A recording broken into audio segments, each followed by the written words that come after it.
Il y a des années, lors d'un séjour en camping entre amis, nous avons été témoins d'un phénomène inexplicable.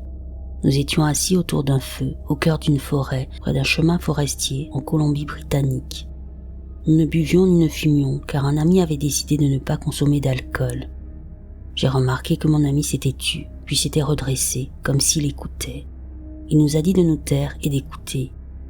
La forêt était d'un silence absolu. Avant, on entendait les grenouilles, les oiseaux et les bruits habituels de la forêt.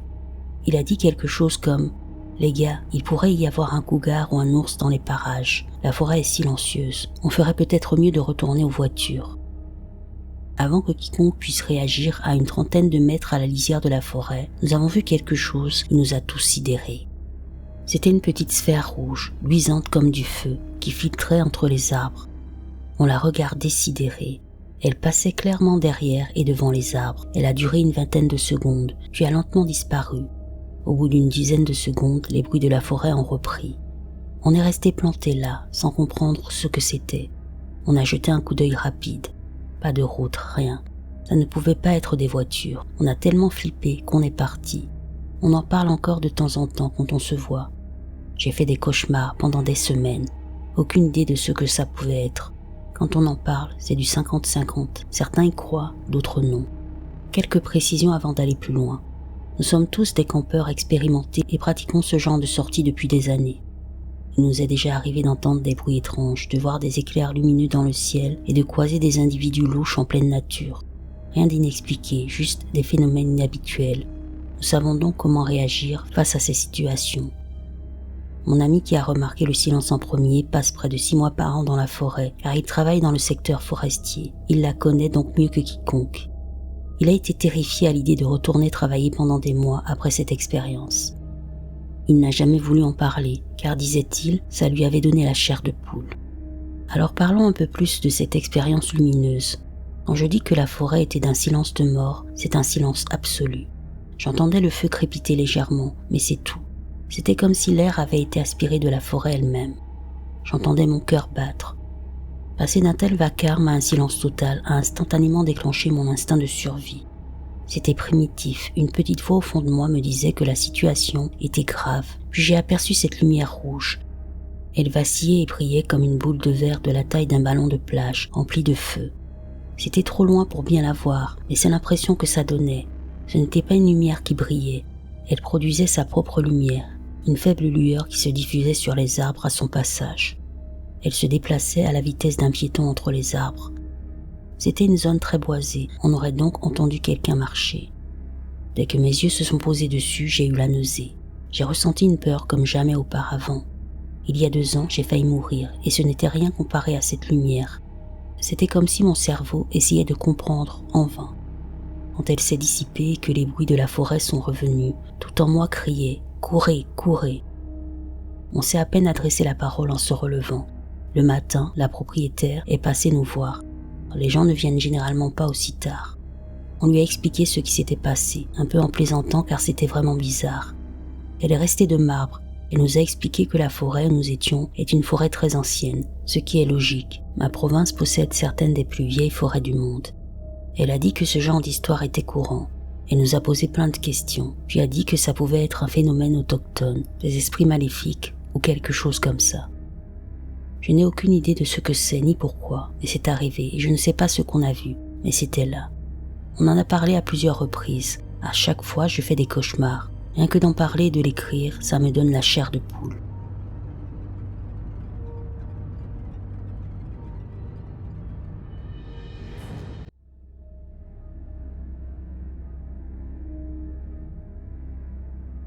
Mon mari et moi sommes de grands amoureux de la nature et nous voulions faire du camping pour quelques jours de vacances.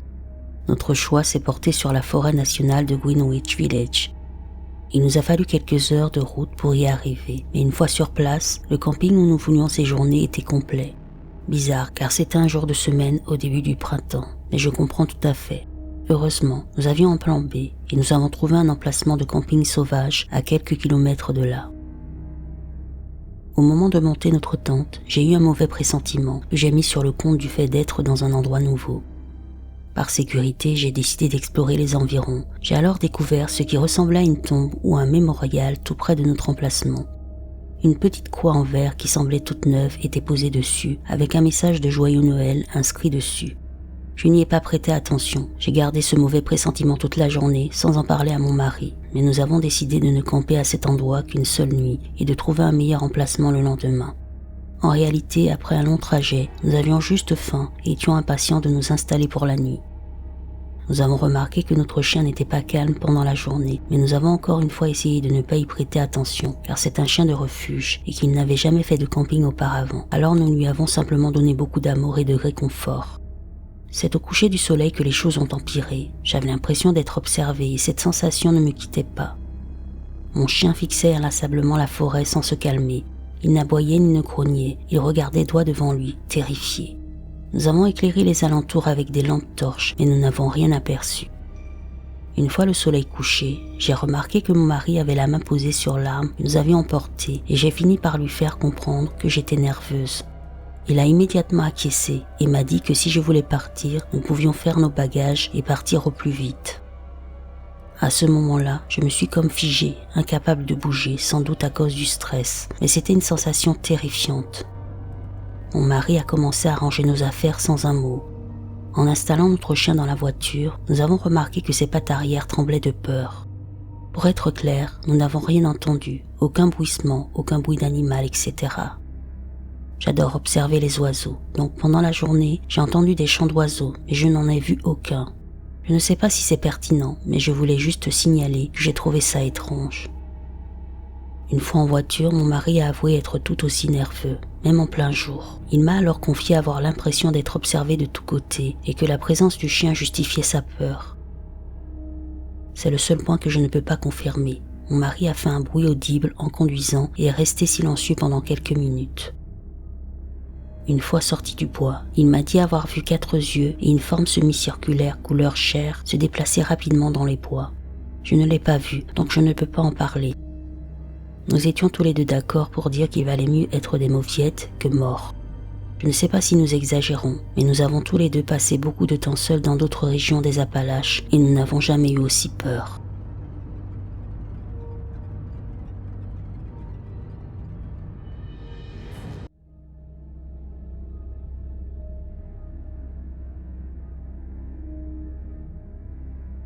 Il y a quelques années, ça m'est arrivé. J'habite dans un quartier résidentiel qui borde un grand parc, dont une partie est publique et l'autre un réservoir fermé. La partie publique du parc s'étend sur plusieurs hectares. Le parc est accessible en voiture par une route sinueuse à une seule voie qui traverse l'aire de jeu et contourne des zones plus isolées dans les bois. Cette route débouche finalement sur une grande autoroute très fréquentée. À une époque, elle servait de raccourci pour aller de l'autoroute à mon quartier et au-delà. Aujourd'hui, il existe plusieurs accès beaucoup plus importants au quartier et ce raccourci est rarement utilisé. Mon histoire commence par un après-midi de fin d'hiver. Je passais la journée à la maison avec mon ex-mari, un coureur passionné.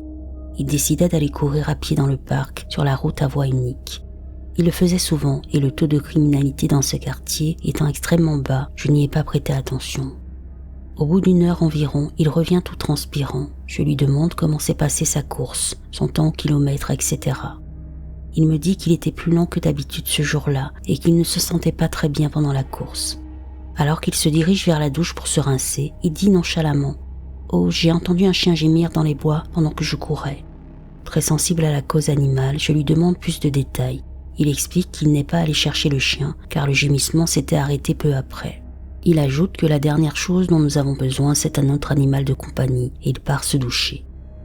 Je suis restée assise un moment à regarder mes 3 chiens allongés sur le sol, se donnant des coups de patte nonchalants. Au bout de quelques instants, je n'en pouvais plus. J'ai enfilé mes baskets, pris des friandises et je suis allée à ma voiture. Mon mari sortait de la douche et je lui ai dit que j'allais chercher le chien. Il m'a dit que j'étais folle, mais il n'a pas essayé de m'en empêcher et n'a pas voulu ressortir avec moi.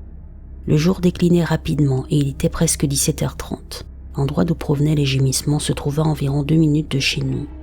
J'ai pris la voiture et me suis garée sur le bas-côté pour ne pas bloquer la voie. Je suis sortie et j'ai commencé à appeler le chien.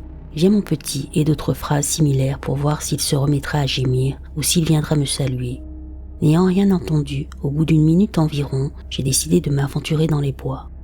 Dans cette partie du parc, les bois ne sont pas très denses. Les arbres sont espacés d'au moins 2 à 3 mètres en moyenne et le sol est recouvert de feuilles mortes. Je m'arrêtais, j'appelais et restais immobile un instant, puis je m'enfonçais lentement dans les bois. Il m'a semblé entendre un chien gémir 1 ou 2 fois, mais ça se produisait toujours au moment où je l'appelais, alors je n'en étais pas sûr. Plus j'avançais, moins la lumière était forte et plus les arbres se faisaient denses. J'avais mon portable, mais il n'avait pas d'application lampe-torche à ce moment-là. J'avais marché, appelé et fait des pauses pendant une vingtaine de minutes quand je suis tombé sur une petite clairière. J'ai toujours été fasciné par l'occulte, mais toutes les histoires que j'avais lues ne m'avaient pas préparé à ce que j'ai vu. La première chose qui a attiré mon regard, c'était une formation de bâtons posés au sol. Ils étaient tous de la même taille et formaient un petit cercle. À l'intérieur, 3 autres bâtons étaient dressés en trépied au centre.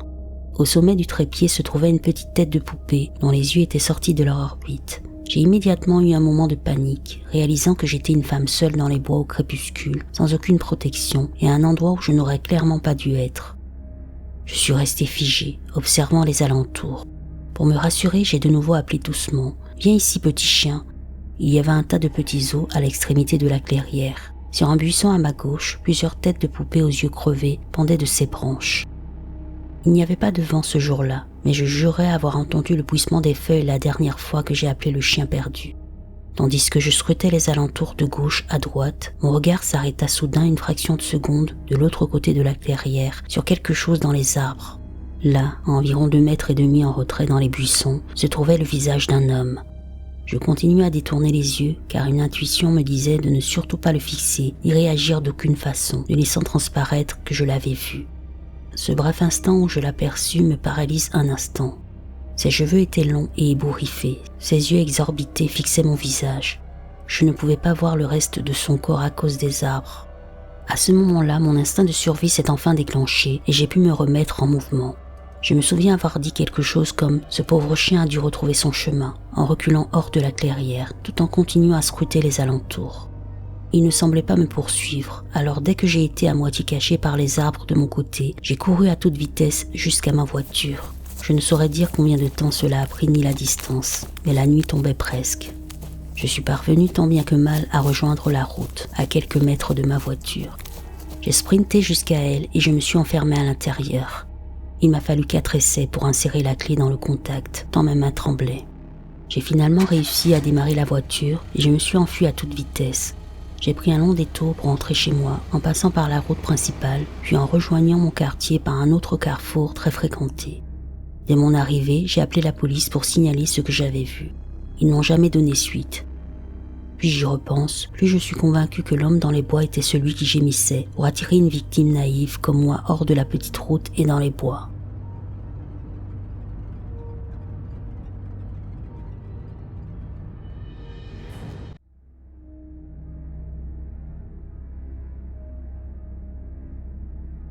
J'ai toujours vécu en Caroline du Nord occidentale. Ma maison est située en bordure de forêt, même si elle n'est pas très isolée. J'habite en plein centre-ville, donc la forêt n'est pas très dense, à ma connaissance. Ma famille et moi allions parfois nous promener dans les bois qui longent notre jardin, et ils semblaient s'étendre à perte de vue, mais connaissant les environs, j'imagine qu'ils ne sont pas très grands. Quand j'étais enfant, en CM1 ou CM2, d'autres membres de ma famille sont venus passer quelques nuits chez nous pendant l'été. Mes cousins et moi avons décidé d'organiser une soirée pyjama sur le trampoline, car il faisait beau, et quel enfant d'une petite ville de campagne n'aime pas camper. Il faisait déjà nuit, mais avant d'aller nous coucher, toute ma famille était dehors à jouer et à traîner. Il faisait encore nuit, et ma mère a pensé que ce serait amusant de montrer sa nouvelle lunette de vision nocturne. Elle a laissé chacun l'essayer à son tour, en scrutant les bois à la recherche d'animaux. Quand ce fut mon tour, j'ai levé les yeux vers les bois et j'ai vu quelque chose qui m'a terrifié. On aurait dit que des silhouettes noires et sombres aux yeux blancs luisants surgissaient de derrière les arbres. Elles étaient 3 et elles apparaissaient furtivement puis disparaissaient aussitôt cachées. Je ne saurais dire combien de temps je les ai observées, mais je me souviens avoir retiré mes lunettes et avoir immédiatement raconté à ma famille ce que j'avais vu. J'ai regardé à nouveau pour voir si c'était encore là, mais elles avaient disparu. Ma mère et mon oncle ont regardé aussi sans rien voir. Personne ne voulait me croire, mais j'étais terrifiée et j'ai refusé de rester dehors pour le reste de la nuit. Je n'ai pas revu ces créatures depuis, mais je ne m'aventure plus dans les bois, la nuit non plus. J'ai essayé de les revoir pendant environ 1 an après cette première apparition, mais en vain, et j'ai fini par oublier. J'ai épluché les histoires de fantômes sur internet pour tenter de trouver quelque chose qui ressemble un tant soit peu à ce que j'ai vu, mais sans succès.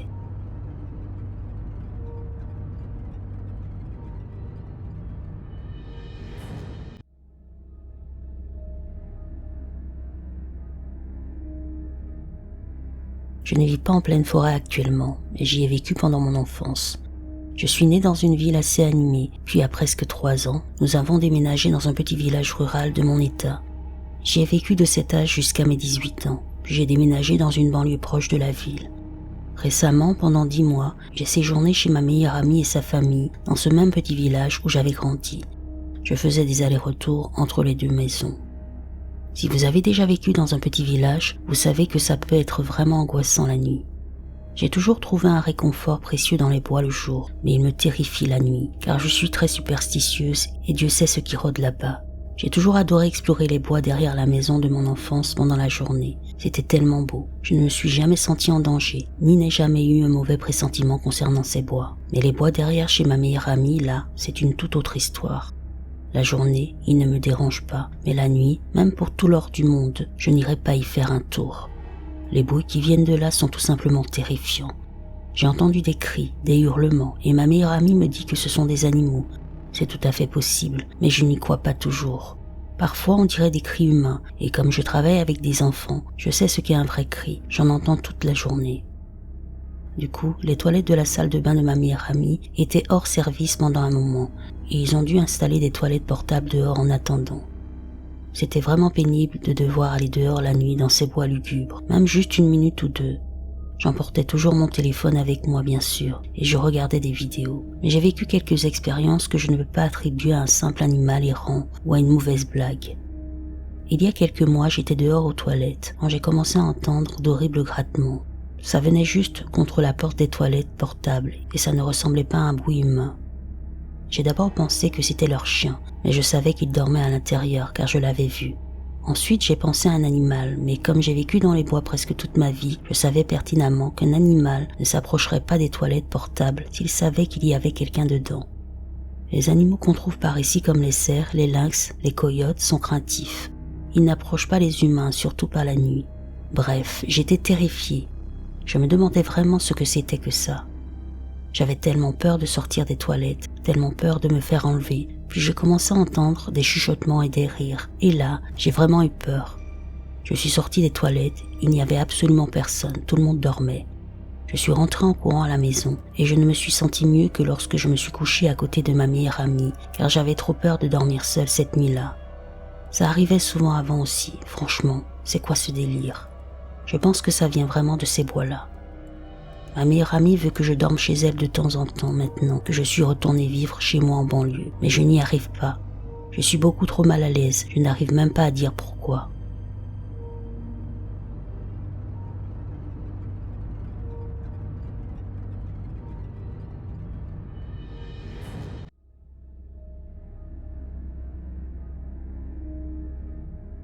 Je vis au Royaume-Uni et il est actuellement 4h58 du matin.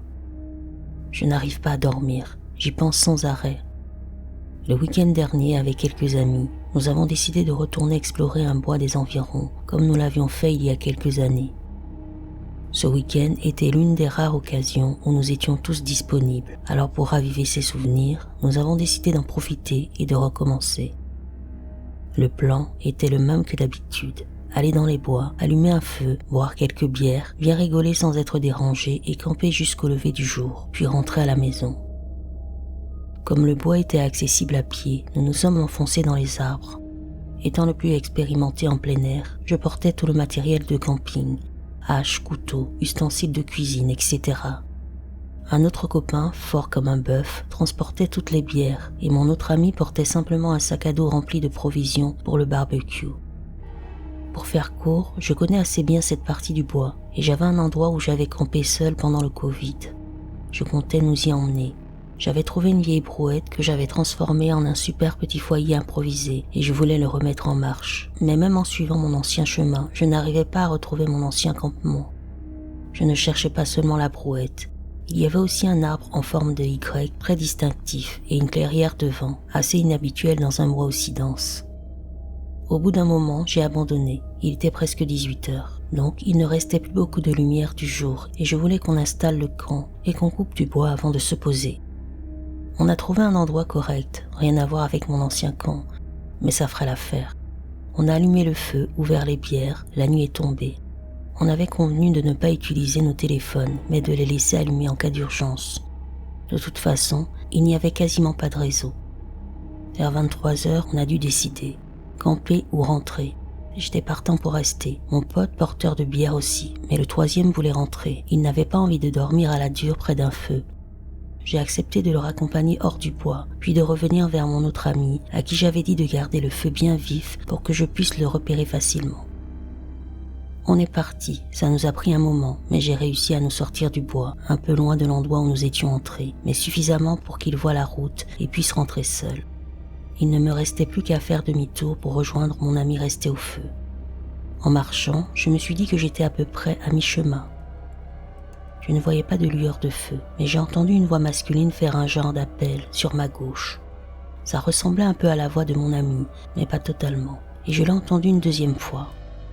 Quelque chose m'a dit de ne pas répondre, la voix était bizarre. Je voulais juste retourner au feu, mais en même temps, si mon ami avait eu peur en restant seul et avait essayé de nous suivre, il aurait pu se perdre.